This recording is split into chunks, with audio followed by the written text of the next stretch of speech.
go ahead and get going. All right, so just as an introduction, my name is David Brown. I'm an associate professor of finance at the University of Arizona, and I'm the founder of the Microsoft Excel Collegiate Challenge that is hosting this event today. We're very happy to welcome our sponsors, Equity Methods, and Nick Ferris and Kyle McCall. Nick is a senior manager, and Kyle is a senior consultant with the firm. And they're here today to tell you guys a lot about financial modeling and also what it's like at Equity Methods. So Equity Methods does a lot of different types of work that they're going to tell you about centered around equity compensation. And so what we're going to do in the structure of the call is they're going to introduce you a little bit about Equity Methods. We're then going to take some time to walk through. We'll talk about the case that you've seen potentially on the ExPrep portal. We're then going to walk through a little bit more advanced case, kind of tell you the story of the real world modeling that happened behind it, and then get a chance to answer questions. So throughout, though, if you have any questions kind of throughout, please interrupt. Actually, do it in the Q&A message box. Nicole, the assistant director of the MECC, will be moderating the questions there and passing them through to us. So please put them in the Q&A as soon as you have something ready. And we'll go ahead and let me turn it over to Nick to tell us a little bit more about Equity Methods. Thanks, Nick. Awesome. Thank you for the introduction, David. Let me pull up my PowerPoint here. Can you guys all see my screen? Awesome. So, like David said, the space that Equity Methods is in equity compensation. Specifically, we are consultants, equity compensation consultants. Now, you may be asking yourself, what does that kind of mean? And if we were to look at a company's proxy, this one is Microsoft back from their fiscal year 2016. There's an entire section dedicated to compensation, the company's compensation philosophy, as well as a table breakdown of an executive's compensation. If we look here, we'll see that the CEO's salary is $1.2 million, which certainly nothing to shake a stick at, but is significantly smaller than what he's receiving in stock awards, or essentially equity in the company given to their employees as part of their compensation package. With this example being at 10x the cash salary is in equity.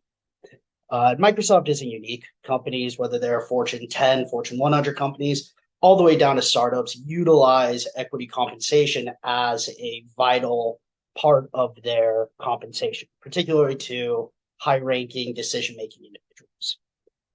Behind this number here is while maybe niche, a very large ecosystem of companies, whether they're law firms, whether they're regulatory services, all the way down to administration systems like E-Trade, Fidelity. There's a rather large business ecosystem behind it. And Equity Methods positions itself in a couple of different areas, maybe across 50% of it, manifesting kind of three major kind of divisions within the company. Our first one is HR advisory, which focuses on compensation design. So how much cash versus equity should we be granting to our executives? How deep into the company should we be granting this equity compensation? Mix of stock versus option awards, things like that. We also have a valuation department that focuses on valuing some of the more complex awards. Depending on some of your coursework, you may have heard of Black-Scholes models, Monte Carlos. These are some of the techniques we use to value some of the more complex awards that are given or grants that are given to these executives. And then finally, we have the financial reporting division that focuses on how these impact the company's financials. A lot of times, equity compensation is one of the biggest, if not the biggest, expense on the company's books. So there's a lot around that, as well as how does this dilute other shareholders, tax implication, things of that nature. I'll let Kyle go through the case in a little more detail, but the project that we gave you situates itself pretty cleanly into that HR advisory bucket, where we're figuring out, okay, for this company, how can we design a compensation plan that tracks the share pool and different aspects there. As a quick kind of plug for us, we're hiring all the time for entry-level positions, entry-level full-time positions in all of those areas. If what we talk about today, if the case that you work through is interesting, I would encourage everybody to go and apply. You're welcome to apply to 1, 2, even all 3 of these, and we can kind of figure out where you're best kind of situated to go. So would highly encourage you to go there, as well as our externship. This is maybe situated a little more in the financial reporting area, but you can think of it like a 2-day crash course. We bring you in, teach you some of the technology we use, even beyond Excel, teach you some of the theory of what we do, show you the types of problems we solve, how we solve those problems, and it just gives you a good insight to see if equity methods would be a good fit for you. So with that, I will turn it over to Kyle to maybe start talking about the case. Awesome. Thanks, Nick. And thanks again to everyone else for joining. From my portion, what I'll be doing is a kind of high-level overview of a real-life client case that we worked on to kind of give you guys some insight into what kind of a day in the life of an equity methods associate might look like. To kind of preview the case a little bit, as Nick mentioned, this is a case that we worked on in our HR advisory group, centered around stock plan management. So as Nick mentioned, equity granting is a big part of compensation for some of the largest public companies all the way down to startups. And the reason equity compensation is so important is because, one, as those of you who did the preview case are aware of, it can help kind of conserve cash. And at the same time, it can help foster ownership among employees and help link employee pay outcomes to company share price, which is valuable. One of the kind of trade-offs with equity compensation, though, is that it can have a dilutive effect on other shareholders, which basically means other shareholders need to sign off on equity grants to ensure that they're not being excessively diluted. And the way that that manifests is that companies will need to get approval from their shareholders to grant equity. And to kind of assist in doing that effectively, they need to have a good grasp of what their equity granting will look like in the future. And as a result of that, they hire us to help them build these sorts of forecast models to kind of model out their needs. So let me share my screen real quick.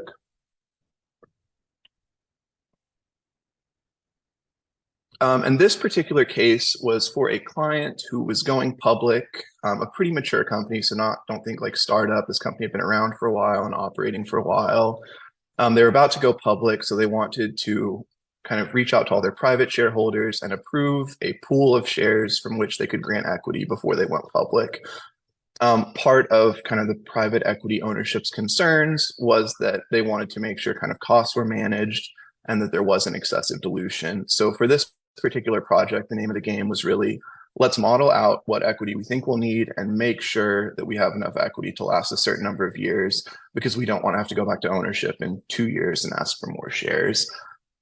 Other companies will engage us for this same type of project with different goals. So more like high profile tech companies are a little bit spindier with equity and they'll plan to grant a little bit more liberally. So we do get these projects kind of at 2 different angles, one from like a cost conservation perspective, and then 2 from like a how much equity can we grant if we really want to be top of market in equity granting. So to kind of get into the weeds of the model, the way this project kind of worked out is because this company was a little bit more mature, they had a fixed employee population. So they handed us over a big list of all the jobs they had, as well as some market data, which I'll show you here on this tab, from a third-party provider. And what this market data is data that they went out and found 4 different jobs. So to kind of explain, maybe we can pick one of these cells. So for a head of legal, in their estimation, the median head of legal in their survey makes $325,000. At the 10th percentile, they make $204,000. Up at the 90th percentile, they make $442,000 in salary. And then they also looked at equity grant percentages. So what these numbers mean are they get 40% of their salary as an additional equity grant. So they handed us all this data and basically asked us, we have these constraints placed on us by our private equity owners. They don't want to give us more than X shares. Within knowing that we only have those X shares, how much can we pay and how much can we grant to our employees without exhausting that share pool too quickly?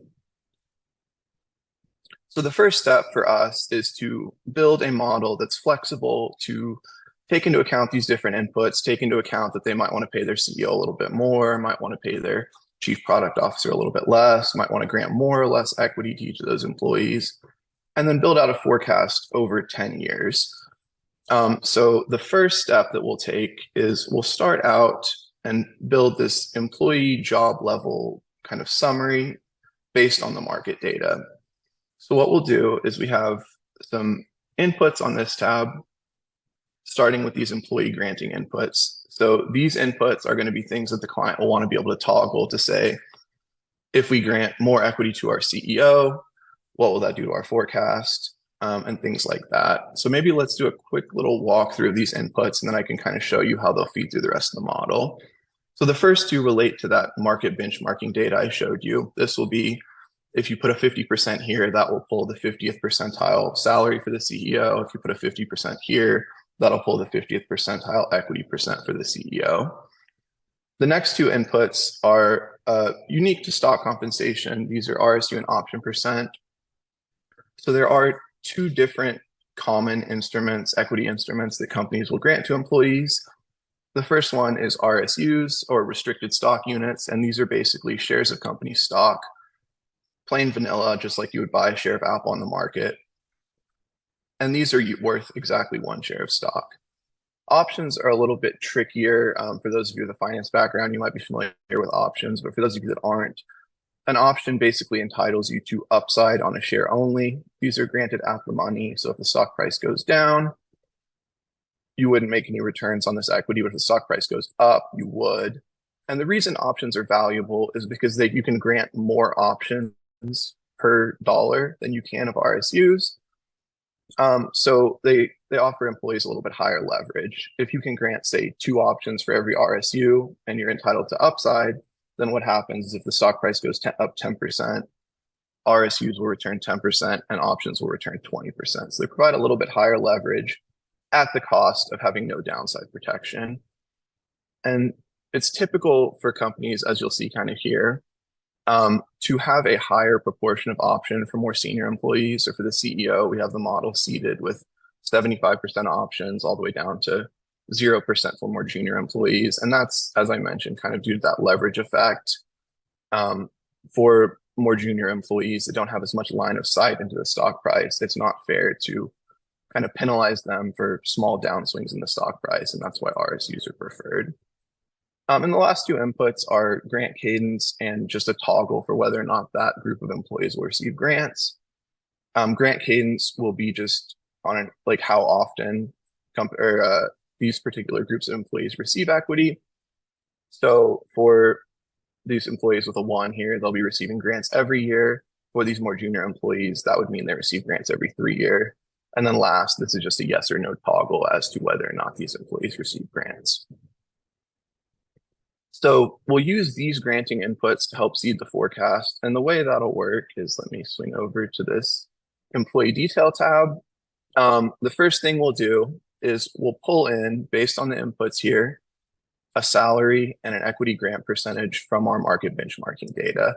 So you can use some VLOOKUP, some index matches, and basically what you'll want to do is reference the job group or the job title, whatever kind of makes sense given the data you're provided, and then reference the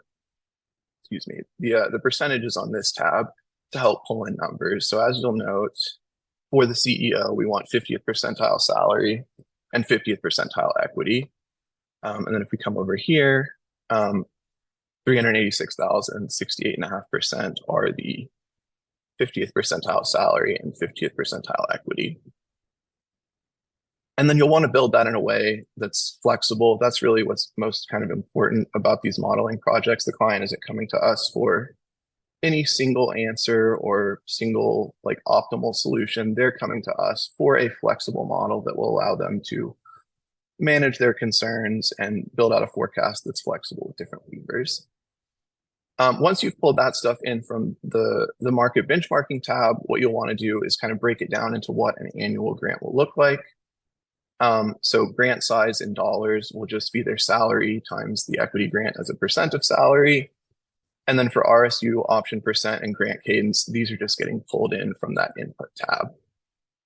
Once this employee detail tab is seated, then we can start to build up the forecast. The first step to building up the forecast here is just pulling in details from the other tabs. So for the CEO, for example, we're pulling in grant size, grant cadence, RSU percent, and option percent from this employee detail tab to get it all in one place. And then from there, that's really where kind of the meat of the forecast begins. For this particular case, we're building on a 10-year forecast. So starting with year one's pretty straightforward. We know what their annual grant is going to look like. So we pull that number over.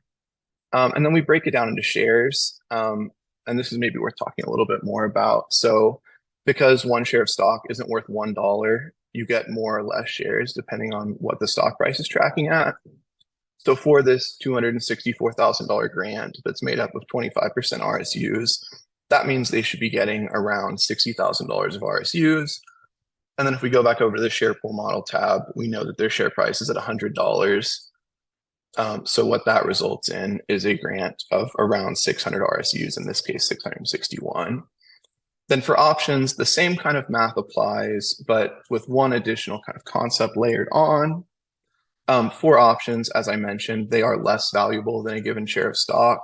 So if this were 75% RSUs, you might expect around 2,000 RSUs, but because they're options, you have to kind of multiply that number by a factor.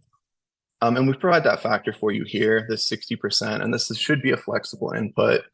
But what this means is an option is worth 60% of a share of stock. And when you build that into the forecast, you basically are getting around 40% more options than you would RSUs. So that's how you build out your year one forecast. And then going forward, there's a couple of things to keep in mind as you build out future years. The first one is going to be something I previewed a little bit earlier, and it's this grant cadence. So one of the ways companies will kind of conserve equity when they have tighter pool constraints is they'll only grant to more junior employees where equity is less of a focus, less often than every year. So we build that into our forecast here. As you can see, the most senior employees, they're getting a grant every year. But as we scroll a little bit further down, these employees down here are actually only getting a grant every 3 years. And the way we built this in Excel is with the mod formula. And basically what that formula does is if you give it, an input of 12 and an input of 3, it'll take 12 divided by 3 and spit out the remainder. So we can use that with an input of 3 and then an input of whatever year you're in to decide whether or not an employee gets a grant with some if logic. And then the second thing we want to layer in there is this award size CAGR input. And what award size CAGR is basically an estimate of inflation adjustments year over year. So as you guys might be aware, with inflation, it's common for companies to offer cost of living raises. They can be anywhere from 1% to 2% up to 5%. So we offer a flexible input here, but you'll want to incorporate that in a way that the forecast takes into account. So as you'll see, for an $82,000 grant in year one here, you're getting 85, 87, and it's getting kind of incremented up year over year. And then that's basically the idea underlying this forecast. Obviously, once you're into the weeds, the actual Excel implementation can be a little bit trickier. In the write-up that comes along with the case, there are some kind of helpful hints that point you in the direction of formulas that will be useful. So keep an eye out for that. But once this is built out, really most of your work is done. From here, you basically just need to roll up this 10-year detailed employee level forecast into something that will be useful for the client. So the way we do that is we just kind of go ahead. Before you go to the next tab, I'm curious with your headers there. So you have year 1, year 2, year 3, and the fact that you have year on there can make it a little bit harder to work with. So how do you guys deal with that? / do you think about just not labeling it with year and just instead putting 1, 2, 3? Yeah, and there's kind of two ways to approach that problem, like you mentioned. One of the easiest way, and if this were an internal facing model, probably what we would do is just have a 1, 2, 3, 4 here. That way our formulas could tee off of that. In this case, we want kind of cleaner client-facing labels. So we use a function called write, and what the write function does is it takes a string of text and pulls X number of characters from the right side of that text string. So if we click into one of these formulas here, you can see where we're using that both for the award size growth rate. So for each incremental year, we're applying that, and then also for the mod function. So when we look to see if an employee is receiving a grant, we'll use the write function to kind of help convert this value year one text label into just the number one. That way we can kind of work with it from a formula perspective. Does that answer your question? Yeah, and one other way that I would throw out there is that you can also do custom formatting in cells to where the number one is all you see, and then you can insert the year label as kind of a custom format. That way you can still work with it as a number, but it looks like year one. Yep. And one of the things that, at least in my opinion, is really cool about all this Excel modeling stuff is there's just almost infinitely many ways to build different things. So every time you get a new client problem with maybe differently formatted data or different needs, you kind of get the opportunity to build custom solutions and kind of, at least for someone like me that doesn't maybe love creative writing or storytelling or something like that, it's kind of a way to like flex that creative muscle within a more kind of structured context. And that's something I really enjoy. So moving on from there, like I mentioned, the next step here will be to take this 10-year forecast and start rolling it up into a digestible summary model. And the first step we'll do is kind of an intermediate aggregation on this usage by level tab. So this provides like I said, like an intermediate summary or dashboard of how shares are being used among different job levels and award types, and then also what the total grant sizes and dollar expenditures are across those groups.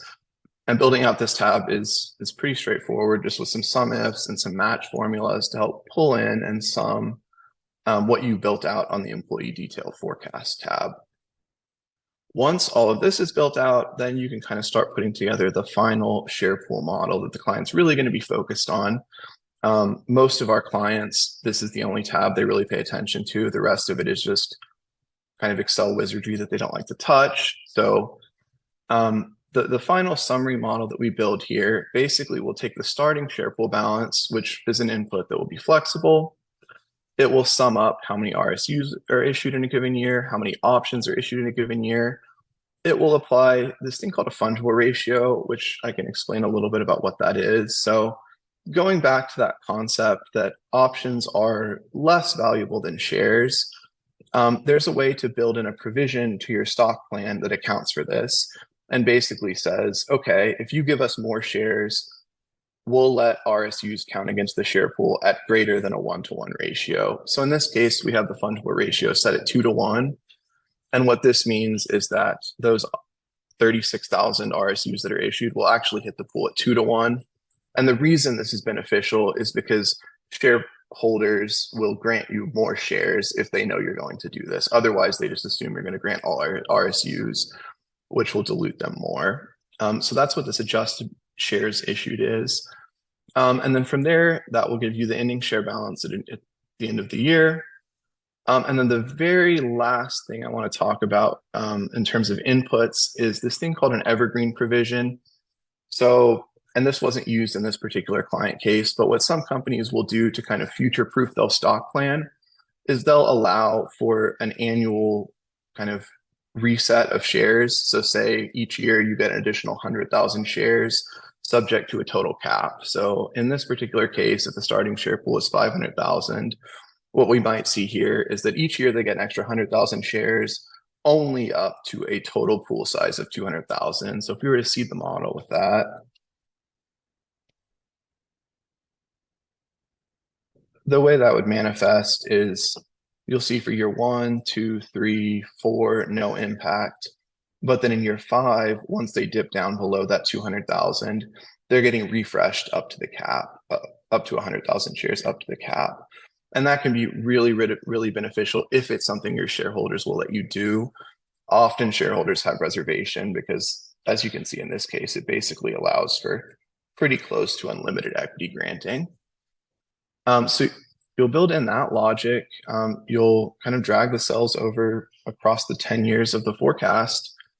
And then that's basically the model. And then from there, we'll typically schedule a call to kind of walk through the model for the client, explain to them how it works. And then what they'll do is they'll take this tab, they'll meet with HR and compensation leadership and help kind of navigate whatever problem they're facing using the model. So like in this particular case, where the name of the game was, we have a fixed 500,000 shares, but we want to make sure we're, maximizing compensation. But we also know that our private equity owners don't want us to come back with another share pool request until year 5.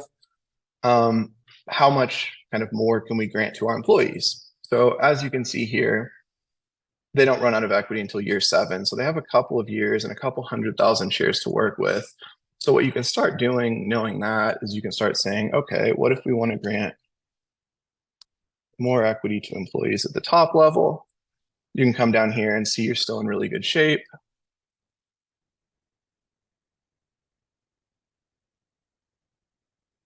Still in really good shape. So then one thing companies might also check is, okay, what if we pay people more salary? And then although paying people more salary doesn't directly give them more equity, because equity is based on a percentage of salary, that will result in higher share issuances. So you can start looking at, we can really pay our people at the 75th percentile with 75th percentile equity and still be in pretty good shape with this share pool. So clients will keep playing around with that stuff. One of the other things that's a major concern for clients is how the share price movement over time can impact their share pool. So as I mentioned, when you grant an employee $100,000 of equity, that won't necessarily always be the same number of shares depending on how your share price moves. So one of the big concerns when you're modeling a share pool is, are you protected if your share price declines? And that can be a reason a lot of companies find themselves scrambling to try and get new share plans approved.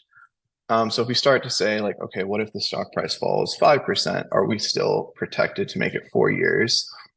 Yes, but not as much of a safety cushion as before.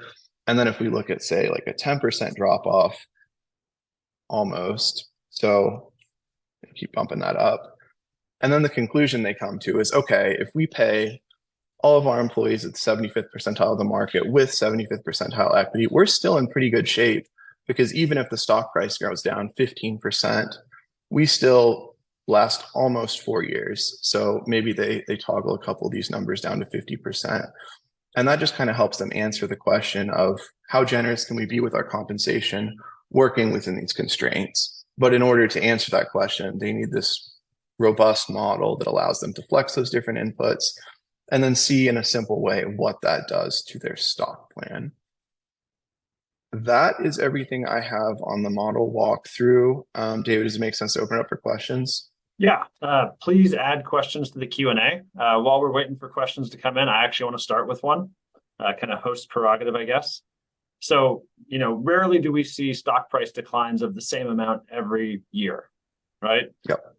Do you have clients that kind of ask you to run Monte Carlo type analyses on this to say, given some stock return process, what's the probability that we run into problems at year 5? So typically the way it will go, like you mentioned, like just one pure kind of growth rate or decline for stock price is less common. We don't typically run Monte Carlo simulations either, but a lot of times what companies will have is like a good, okay, bad, or just different kind of forecasts that they have assigned probabilities to.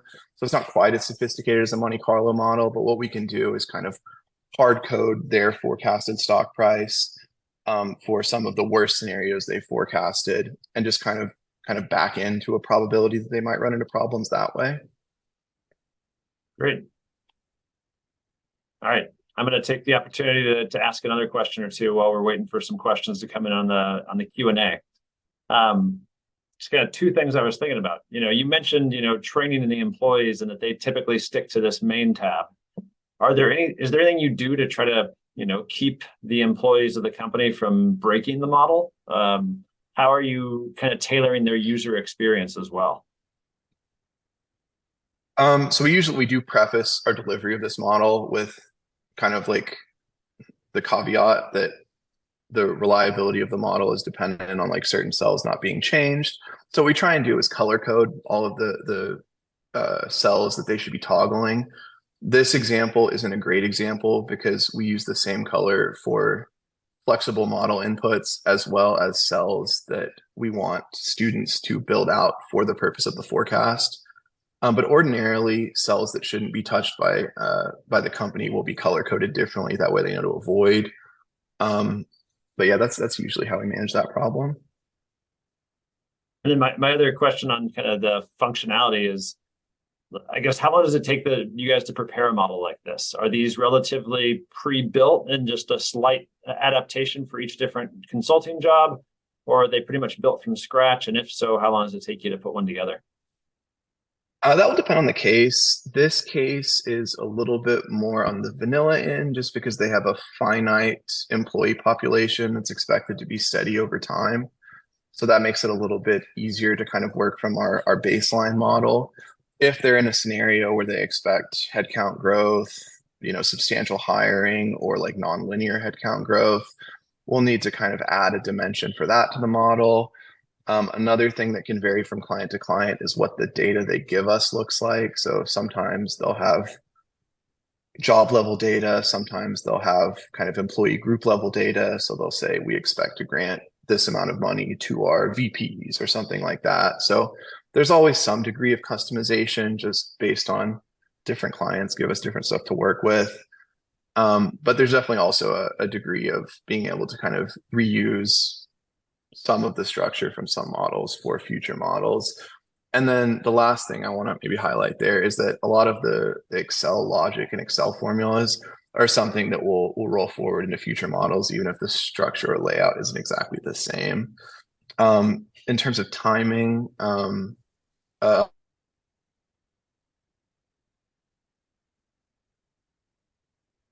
See, Kyle, I think we lost your audio.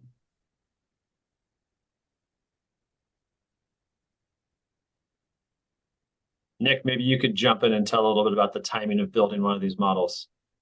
Yeah. So it really kind of depends. One of the things, like Kyle said, there's a lot of variability in, what the client needs, variable sizes and different pieces, whether they are eligible for Evergreen or not, etc. One of the other aspects is just how much experience you have. So we see new people taking, maybe a day or two to kind of pull this together, maybe a little longer. Once you kind of get your feet under you with a lot of the utilities and getting some experience kind of piecing all those things together, right? So like how I mentioned, there's a creativity aspect to this. We were kind of pulling these different things and getting them to work the way you want to. Once you have that experience, somebody like Kyle could put this together very quickly, maybe half a day, at least to get kind of a first version and then tightening up some of the pieces. Great.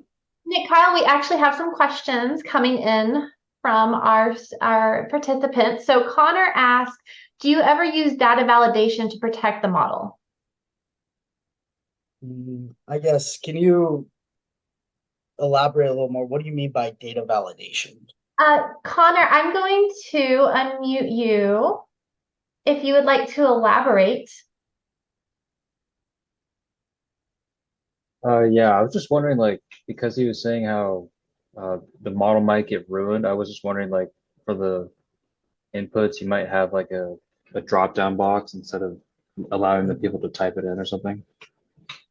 Yeah, and we'll use that for like toggles or like I think we actually have it in this model for the receive grants toggle because it's really just yes or no, and we don't want them typing in a 0 or something else there. For this model though, everything's a little bit more quantitative, and I guess we could wrap data validation around that to like make sure this is between 0 and 100% or something along those lines. But we do use it.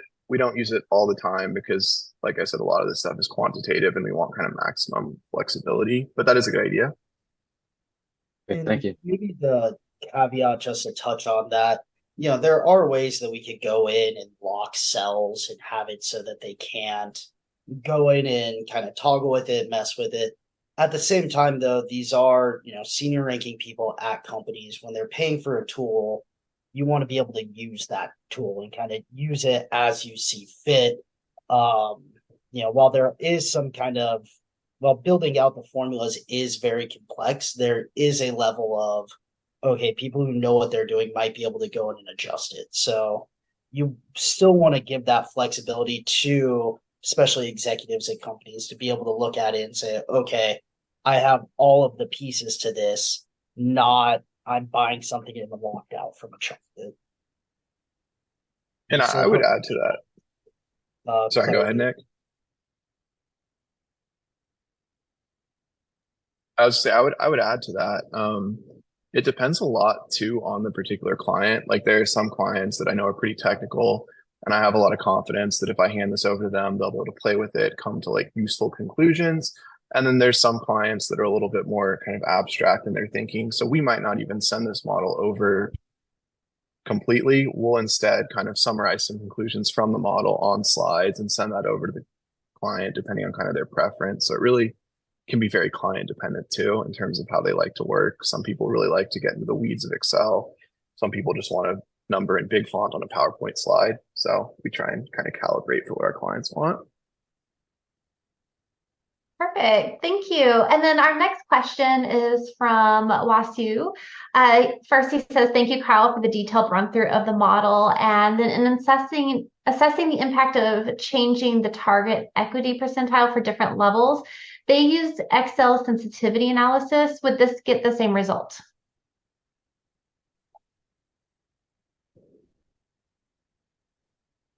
So I haven't used Excel sensitivity analysis before, so I'm not 100% sure. Could you elaborate on how it works, and maybe I can try and answer your question? Yes, let me unmute them real quick.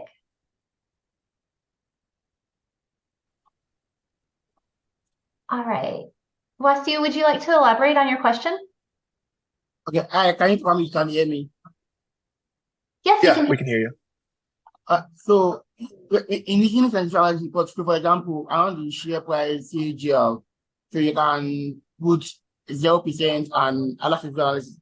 This amount data table in particular to that around what the different result will be if the CAGR either moves to different percentage level or either upside or downside, and even for the equity percentile for the different CEOs, different group positions that we have there, and this table should give me the same results when I learned that.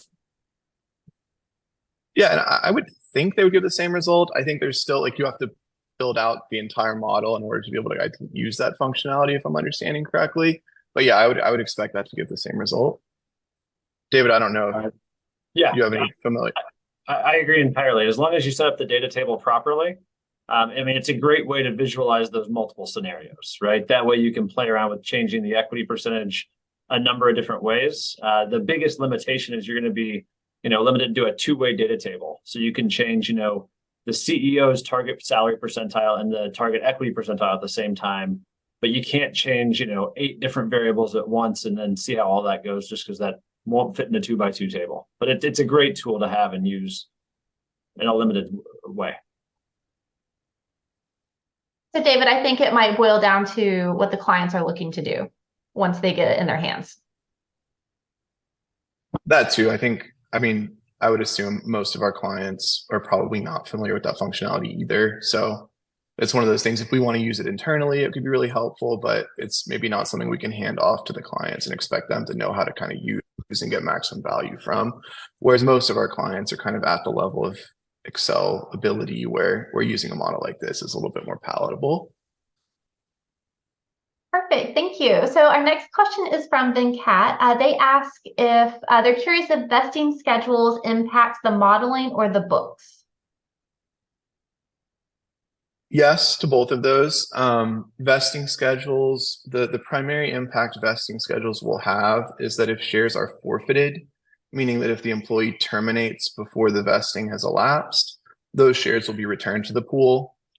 So for some of our more detailed models, we'll also build out some logic around forfeitures and how those are returned to the pool. Perfect. And the next question is from Ritesh. Understanding the needs of the clients, is the output skeleton provided by the client, or do we use our creative minds to understand what would suit better to the client? If that's the case, is there a lot of back and forth happening with the client? Yep. So it is usually collaborative, and we do have, because we've done this with several clients, a lot of times if the client doesn't have anything in particular in mind, we have kind of directions that will steer them. But usually the way all these projects start off with is a call where we got on the phone with the clients, like HR leaders, compensation leaders, and maybe sometimes someone in legal. They talk through kind of the business problems they're facing, what they're solving for. And then that's how we decide, what should the input data look like? What sort of inputs would be valuable for them to toggle? And then what should the output dashboard look like? Because we really ultimately, this is meant to be totally custom. So if there's tweaks we can make to make it, more conducive to their needs, we're obviously open to that. And that is a very kind of collaborative back and forth conversation. If we send the model over and they're like, hey, we're playing around with the model, but here's something else we'd really like to play with, or another lever we'd like to be able to flex, then we'll add that in on the back end. And Kyle, are you involved in those conversations? Yep. So it'll usually be, typically for these types of projects, there'll kind of be a 3 to 4 person team. Usually the most senior person will be kind of the relationship manager for the client. Usually a director in the practice. There'll be someone around my level, mid-level, like senior consultant, who does the review of the model before we send to the client. And then sometimes we'll lead some of the client communications down the line. And then we have someone at the entry level who will usually be doing kind of the legwork and building out the model. Usually on the initial discovery call, it will be the 2 more senior people will kind of take that and lead that conversation. And then once we start going through results, usually it'll be the 2 more junior people that will start to meet regularly with the client and kind of help make sure the model's meeting their needs. Great, thank you. I think insight into how you actually interact with clients is so invaluable to learn. We have a question from an anonymous person. They said, and I think this referenced a certain point about 8 minutes ago. So what we were talking about 8 minutes ago, they said, could there be any extra field situation that could impact the results given by the model pre-elaborated by the entity? Could you maybe repeat that one more time? Yeah. So they said, could there be any extra field situation that could impact the results given by the model pre-elaborated by the entity? What is the word after extra? I'm sorry, I might not be hearing you right. After which one? After extra? Extra filled situation. So I think, correct me if I'm wrong, but kind of the question is getting to more, you build out the model, could there be anything else that you kind of know is going to happen in kind of the real world that will affect this model in 2 years that might be provided by the client? If that is the question, then certainly there could be a scenario where we layer in a year where we know there's corporate restructurings are a big thing. COVID threw everything into whack with the Great Resignation and people bouncing all over the place. So really, there are a number of things within kind of the world that could happen, and some of them the company might know about, some of them maybe not. But these are all kind of pieces that we aim to layer into those, that we can layer into these models as they occur if we know they're going to. So hopefully that maybe answers your question. And if that wasn't entirely your question, maybe resubmit and we can take another shot at it. Perfect, thank you. And Ritesh had a follow-up question. Clients having varied Excel versions, do you make the Excel file compatible backwards because many Excel 365 functions don't work in previous versions? So how do y'all tackle that? That is not an issue that I've personally run into. I mean, Nick, I don't know if you've ever run into an issue where we had to kind of rework something to make it backwards compatible. So it's not as common as you would think. Most companies are not on the forefront of everything. So the version that we have, we usually are maybe a little late to updating along with the rest of the corporate world. So it's not as common to run into, but when we do, there's typically a variety of kind of different ways we can approach it. Usually it's some sort of function that is layered into a new version of Excel that we just have to find a combination of functions or a different way of handling that within our process. So again, getting more to that creative solution aspect as needed, but it really isn't as common as you might think. So that makes me think of the XLOOKUP function. So do you guys have XLOOKUP on your version? So you guys don't, so you don't have the ability to use it, so you can't essentially get too modern. Yep. And kind of the weird kind of real world scenario of that is these licenses cost a lot of money. And when you're looking at an entire business, an entire company that you would have to upgrade to it, companies are just very slow moving at absorbing that cost. So a lot of times all companies are kind of sitting on this same, maybe not quite the cutting edge version, but maybe, certainly still getting updates, certainly still safe, but not quite eager to just continuously adopt the newest version. Perfect, thank you. So we have another question from Wasu, and it's actually about working at Equity Methods. They would like to know what the onboarding process pathway is like for new hires and what the timeline is.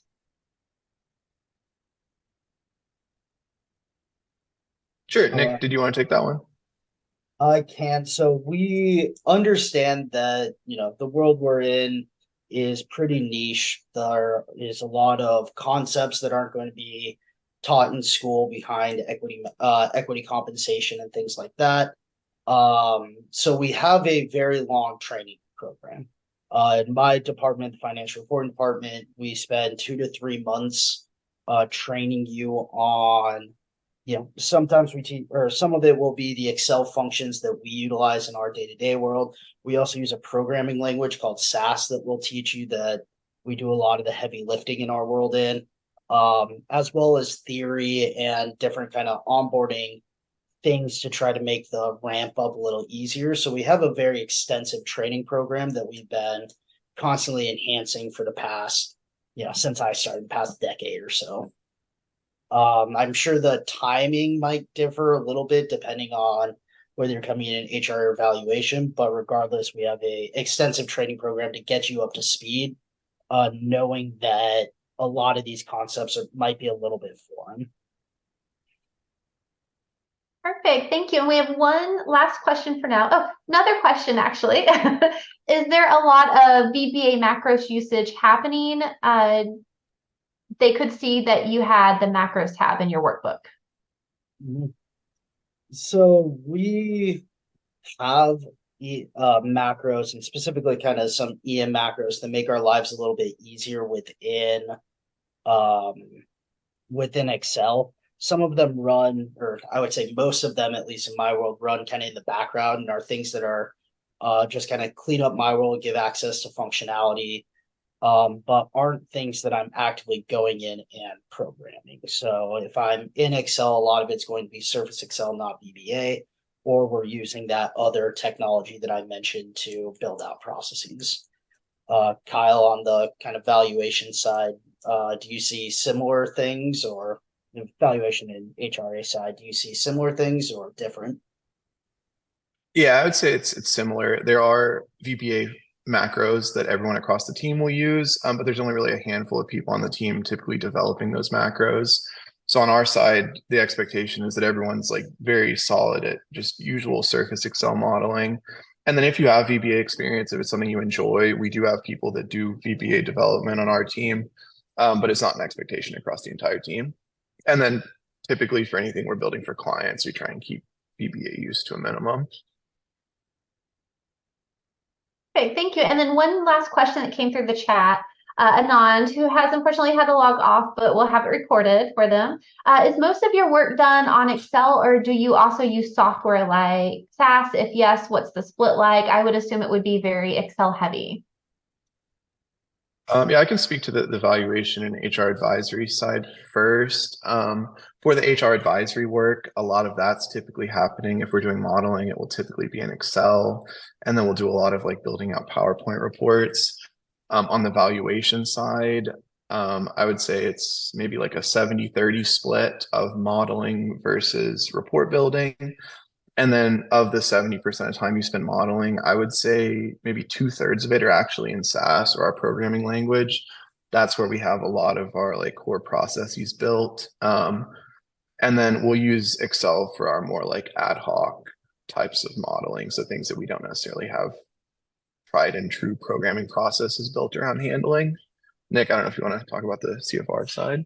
Yeah, on the financial reporting side, the split is a little more extreme towards SAS. So our final reports are in Excel, but the kind of arithmetic and the kind of nuances that we're dealing with just necessitate a lot of the programming language we use called SAS or SAS. So not software as a solution, it stands for statistical analytics software or something like that.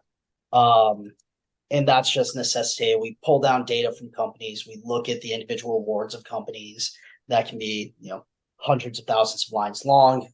We have some of them where they don't even fit into one Excel sheet. It has to be broken out. So just by nature, Excel doesn't, I don't know if you've done a lot of VLOOKUPs in a very large Excel, but it can slow down and be, for somebody who's trying to move quickly, can be a little frustrating at times. So we typically on the CFR side or financial reporting side leverage SAS significantly more. So it's probably closer to an 80-20 split where 80% of the time you're doing the calculations, you're doing, building out formulas like this, but in SAS. And then the other 20% of the time is reviewing and doing some different arithmetic to ensure that everything is calculating out the way you want it to. Perfect. And we have 7 minutes left. I know we want to wrap up, so we'll have time for this one last question. Is coding skills a requirement, and do you hire outside of the US? If yes, are there specifics you look for in candidates?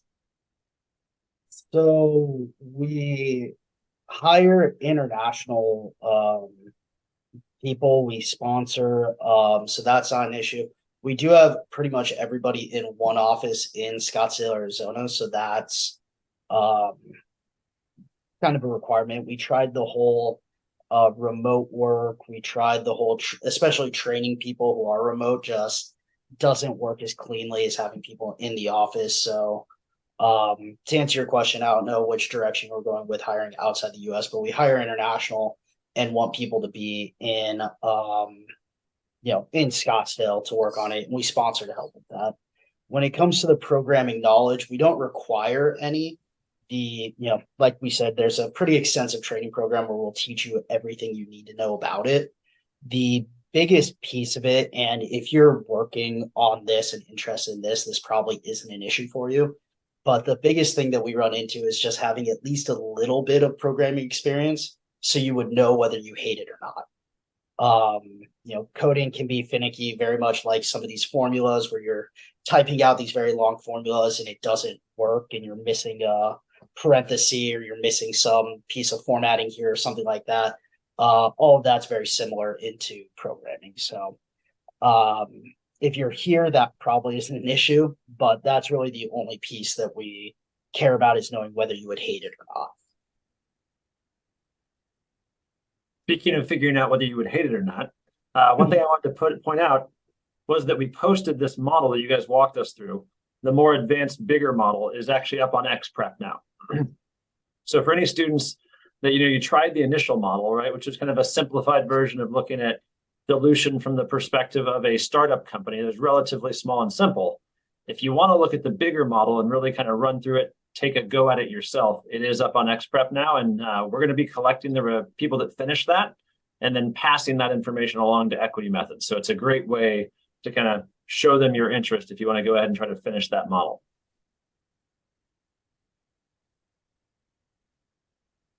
Great, perfect. Kyle, Nick, did y'all have anything else you'd like to follow up with? Then Kat's asking in the chat if we can get the answer keys to this month's challenge. Yeah, on that, we're actually going to put the walkthrough video out that'll give you the solutions and how to build all that. And that'll come out next week. We're going to have a little bit of this cut into it. So stay tuned for that walkthrough video. So that'll give you the answers for that. And Kyle and Nick, anything you guys want to add? Nothing on my end, Nick. Anything?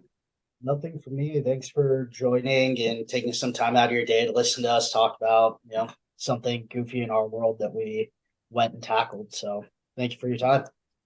Well, we would like to really thank y'all for your time. I know you are extremely busy and taking your time out to not only create this case for our students, but to come here live and explain. And we just want to thank Equity Methods again for being a great sponsor and supporting the Microsoft Excel Collegiate Challenge. We would literally not be here if it wasn't for companies like yours.